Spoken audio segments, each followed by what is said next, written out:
Eh bien, l'Amazonie pour moi, pour nous, je dois dire, a été une grosse découverte, quelque chose d'extraordinaire que je ne pouvais pas imaginer avant, parce que quand on regarde la carte, on voit un petit trait bleu qui est le fleuve Amazone, mais jamais j'aurais imaginé que ce petit trait bleu serait aussi grand que la mer, aussi impressionnant.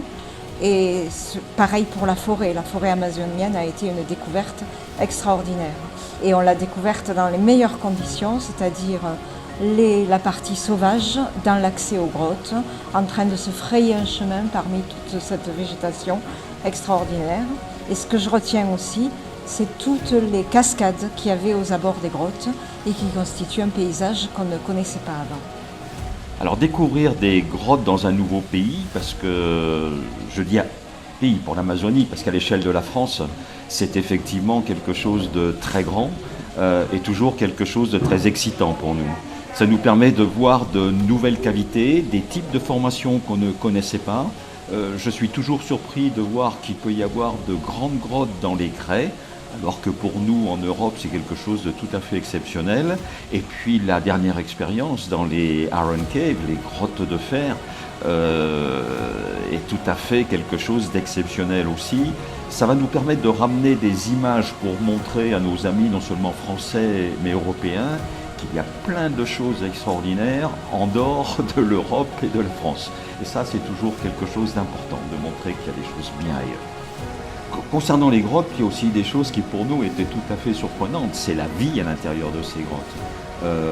En France, on n'est pas habitué à ça. On trouve parfois quelques cavernicoles tout petits qu'il faut chercher longtemps. Là, ça grouillait de vie. Bien sûr, les chauves-souris. Ça a été un défi de prendre ces chauves-souris, tant de chauves-souris en vol. Mais aussi des animaux qu'on pensait absolument pas rencontrer dans des grottes. Je pense notamment aux crocodiles, aux caïmans. Ça, c'est des expériences. Alors, hélas, on ne l'a pas vu. Peut-être que c'est pas plus mal d'ailleurs, mais c'est des choses, des situations exceptionnelles. Quelque chose aussi où on a vu vraiment une évolution, c'est le niveau technique général et notamment des photographes brésiliens. Là, on peut dire tout le monde était au même niveau.